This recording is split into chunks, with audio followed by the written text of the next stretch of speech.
Mistika VR Crash Course. Alright, welcome back. You've shot your content and organized it. Now you're ready to turn all those isolated video files into one seamless panorama using so-called stitching software. Hours could be spent talking about the obscure details of stitching, but for the sake of brevity we will only focus on the most important aspects to help you get started. Because stitching takes quite a while, we recommend that you first determine which takes are potentially good enough for production. This is called spotting. If you followed our steps from lesson 5, you've already noted unusable takes, and if you've had a live view during recording, you should have a fairly good idea which takes you should use. If you didn't, go ahead and look for a take you want to stitch and play it back. If your computer doesn't support the original recording format, try playing it back in the camera software. I always start with stitching all the full usable takes in a low resolution and with low quality stitching. We call these dailies and are used in our first edit to determine which parts of certain takes we'll need to stitch in high quality. The dailies are really fast to stitch and easy to edit with. Exporting high quality stitches from your software tool is very time consuming, and since we're going to edit the footage, we're probably not going to use the whole take. Exporting a full take in high quality is therefore not efficient, so we'll only stitch certain parts in order to keep everything up to speed. There are loads of options to stitch your footage with. It's wise to just try some of the software tools to see which suits you best. Stitching programs often let you try it for free with some restrictions, but like I said in earlier lessons, cameras often come with their own stitching solution, which can work like a charm.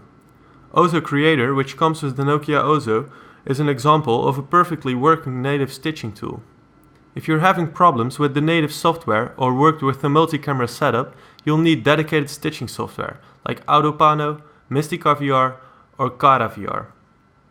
Each one of these has advantages over the other, but all come down to the same principle: recreating the camera in a virtual environment to use the overlap in images and complicated algorithms in order to create a smooth and seamless panorama video. The stitching algorithms have become much better over the years, and software tools were enhanced with something called Optical Flow stitching. Optical Flow is a subject worthy of an army of PhDs, but the basic idea is simple enough. Instead of stitching together images according to a one-size-fits-all rule, the Optical Flow approach lets the computer keep track of the actual content of an image, down to the level of individual pixels. The images can be stitched together intelligently, according to their actual subjects. This greatly enhances the stitching quality of videos with moving subjects. In our office, we actually use a combination of stitching tools depending on our needs. Cara VR is an addition to compositing software Nuke, developed by the Foundry. It has a great algorithm using optical flow technology to stitch even your worst takes. Especially the stereoscopic workflow in Nuke is famous for being fast, stable and precise. Nuke is our go-to tool for compositing and stitching. Autopano Video Pro in combination with Autopano Giga is a great low entry-level stitcher, both created by the French company Color, which was acquired by GoPro. Autopano Video Pro has been around for some time and is the most user-friendly program for video stitching currently available. It does lack optical flow technology, but offers something called D-Warp. It is a parallax compensation algorithm. This means that computer vision automatically fixes the viewpoint differences between two videos. Different from optical flow, but still a great tool, especially if you're shooting stereoscopic video. Mistika VR is the new kid on the block. Developed by SGO, a Spanish company specialized in high-end software solutions for visual effects, with Mistika they instantly turned the 360 video community upside down. By then, the pricey Cara VR was the only option if you'd wanted to have optical flow and decent tools for correcting the stitch. Mistika included all of those for only $99 a month. They offer a library of stitching templates based on existing cameras, but if you have a custom rig, you also need to use a third-party 360 photo stitcher, which is of course an extra step. We will show you an example on how to stitch in Mistika VR, because at the moment this is the most used stitching tool on the market. Alright, so let's start stitching. If you go to your project folder, you'll see the structure that we've created in the previous lesson. Obviously we are stitching our videos, so that's the folder that we need to go to. Scene 3, take 1. And here we have it, 18 different GoPro files. shot with our custom GoPro rig. This is actually a scene from our film April. And let's get to it. So start by opening Mistika. We are going to create a new project, and you can give it a name. I call this one scene 3 take 1, and the video format will be 4K by 2K, frame rate 5994. That's according our source footage. Okay, so this is Mistika VR. The first thing we're going to do is import our cameras. So if you head back to your folder and just select all the video files you'd like to use, you can just drag and drop them, and Mistika will import them. So here in our mosaic view you can see all the individual files, and because we've used a custom rig, you're not sure of that every image is in sync with each other, because you have a little offset between the cameras when they start up. So the first thing we need to do is sync, and we're going to use audio sync. In this shot I clap my hands before I call action, so I'm just going to that point in our timeline. Down here you can skip through the timeline just like you would in any other editor. Okay, so somewhere down here I'm clapping my hands, so press sync and click audio sync, use the default settings and click OK. So Mistika is now matching them on the audio, and as you can see it offsets them by a couple of frames in order to get everything in sync. So click OK, and you can play it back by using these buttons, but because we have 18 individual cams, it's a bit hard to play back and see if everything is in sync. I've done this shot before, so I know it is in sync by the numbers I see here. Okay, so now what we need to do is stitch all these images together. Normally what you can do if you use a customer camera or any other camera that has already a preset in Mistika, you can check it by right clicking here and click load preset. As you can see, it opens up a list of cameras that are around, and you can just click one of those and it will use the template to create your stitch. That's not the case with our camera. It's a custom camera rig, so you can also go and use an external stitcher like Jargon or PDGUI. But because that's a little off focus on our Mistika VR stitching tutorial, I already went ahead and created a Jargon template. It's fairly easy and you can find lots of tutorials online, so if you'd like to do that and you've shot with the custom rig, I recommend to look in the list of resources. So what I'm going to do is now import a stitch. Let's import the stitching file from Jargon and go to my folder. Let's see, take 1. So here it is, our project folder from Jargon, and I'm going to open. If we go out of the mosaic view down here, you'll see that our template already stitched all the images together. Down here you have some other tools like the VR viewer, and you can just drag and go through it like a 360 photo viewer. And also this is the icon which exposes the cameras, and we have our stitching template. This is a stereoscopic rig, and that means that for every individual view, so we have a left and a right view, we've used individual cameras in our rig. So down here you can see camera 1, camera 2, camera 3. All the uneven numbers are left eye cameras, and that's the same for the camera. The even numbers, those are all right cameras. So we need to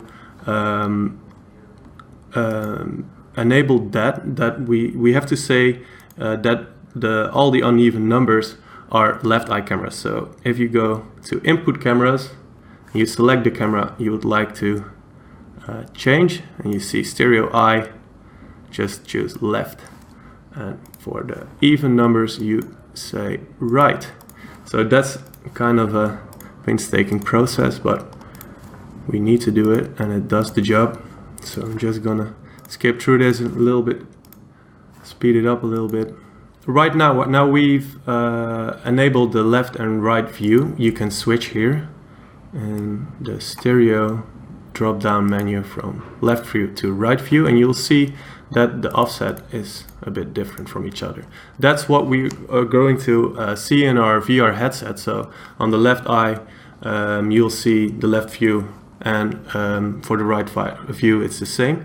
So that's very important because we need to match the stitches of those both views very accurately. Okay, I'm gonna skip a little bit in time, and because I'll be out of the shot there. And what we see here in the stitch, we're going to examine a little bit. We see some hard lines, and yeah, like you see the hard stitching lines, and you see some color differences. So those are all things we are going to fix right now. So let's start off by adjusting the positions, by going through positions and improve offsets. Just give that a moment, and do the same with the angles. Improve angles.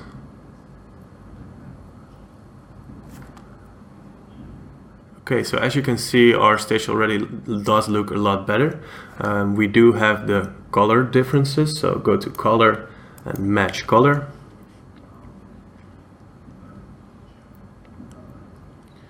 So now that's done, you see that the image already does look a lot better. If you want to adjust a single camera, you can also do that by going through the camera overview, selecting an individual camera, for example this one, go to input camera and change the exposure or color. For now, the default of Mistika is working fine for us. So what we want to do is change the horizon a little bit because it's kind of crooked right now. So if you press Ctrl and drag in the image, you see that I'm changing the horizon. You can also rotate by pressing Alt. And right now this already looks a lot better. So I'm pleased with this. And the next thing we're going to work on is our stitching template. I'm going to switch to my left view and see where all my stitch lines are at. I know that in this scene all our action is going to be happening in front of the window and in the small teepee. So we want actually that our stitch lines aren't visible in this area. So what we're going to need to do is to adjust these stitch lines a little bit more to the left, a little bit more up, and a little bit more down. We can do that because there's a lot of overlap in these images. I'm going to show you that in a bit, but first we need to get rid of the hard lines. So I'm going to zoom in on one of those hard lines. For example, here, this one is really visible, and I'm going to adjust the feather of the stitches. So down here at options, you can increase the feather, and as you can see, while I'm increasing, the stitch already gets a lot more seamless. So right now 10 is fine for me. I'm going to go out of my VR view, and I'm already really pleased with this result. The next thing, like I said, if we go to the template, you can see the feather increasing and decreasing. Just play around with it a little bit until you're happy with the feather of your stitches. So what I said, I need to adjust the stitch lines to get our play in the middle of our camera in between two stitch points. So if we enable our camera view and you press one of the cameras, you can go to positions and add edge point. Our camera 1 is our left view, so add edge point left view. Okay, and what you see, if I just remove this one, add edge point left view, you see, I need to select my camera, add edge point left view, and you'll see that this automatically changes the stitches.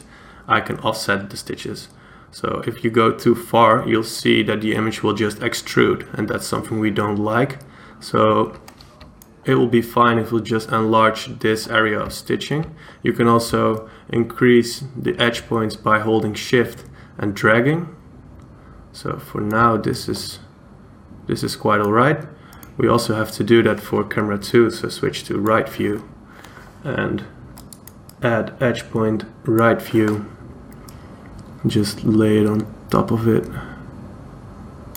Just increase it also a little bit. Oh. Just increasing it first. Okay, so I'm kind of happy with this. Try to keep them kind of the same. I'm turning off my overlays, and as you can see, this already looks pretty decent. I do see some ghosting down here and here in the racetrack, but that's something we can fix later on. As you can see down here, we can also change our view to an anaglyph, and that will show us the offset between our left and right view. And our stereo really looks good. We want to have the stereo to be offsetted on a horizontal axis and not on a vertical axis in order to get it right. So this really looks good. As you can see here, it's only on the horizon, on the horizontal axis. So now I'm going to go to my left view, zoom in a little bit, and we are going to use the optical flow, which I already talked about in our theory part. And this is actually gonna solve a lot of our ghosting issues. So as you can see, this is not really sharp, and also down here, up here in the window. So if you just check optical flow, the result is incredible. What we also can do, because this still looks a little bit distorted, and also here distortion, we can just play around with the feather. Of course, this is a point where a lot of stitches meet, but it shouldn't be a problem if we just increase the feather a little bit. Maybe we want to change the edge point a little bit, but for now it's fine. We can do that also when we will export our high quality stitches. For now, I'm actually really happy. I'm going to change to my right view. Just turn off the overlay. This really looks good. Okay, so the next thing we can do is export it, but of course, because this is a scene of more than 11,000 frames, this will take a long time to export it in high quality. So what we actually can do is turn off the optical flow and export this as a daily. So we can export it in low resolution, low stitching quality, in order to let Mistika do the job really fast. So we have to export the whole scene because it's important later on in our editing phase to get everything in sync, that we also export the clap, so we can just audio sync our production audio. Okay, so before we start rendering, we'll save our sequence. So File, Save Sequence, and go to your project folder of the stitching and just give it a name. We'll call this April Scene 3 Take 1. Oh, just cancel that. Take 1 and click Save. Now we can start rendering. So File, Render. And here are our export options. So we'll use the current shot. This will be an MP4 movie. This isn't the highest quality, but later on in the next tutorial I'll show you how to export high quality videos. The codec will be H.264 bitrate, and you can also configure that. I already done that, so, or actually it's in the default settings, which is fine for now. And the stereo will be the left view. So we only render out one eye, and that will save us time. Audio will be in the movie, so we'll choose one GoPro audio file, and that's very important in order to keep everything synced later on in the editing phase. Give it a name, April Scene 3 Take 1. I'll just give this another name because I already have that one in my folder. So choose the designated folder in which you're going to render your video in, and select folder and click render. So now Mistika will start rendering. First the audio file and then the image, and I think it will render with around 10 frames per second. Which isn't too fast, but this is the fastest we can get right now. And that's fine, because in 20 minutes we can already start editing with this daily. You can repeat the whole process for all your takes you'd like to stitch. You can also create a batch rendering in order to render everything in one go. So for now, this is the end of our first tutorial about stitching. But before we're ready for editing, we first have to prepare our ambisonic audio, which is what we'll cover in the upcoming lesson.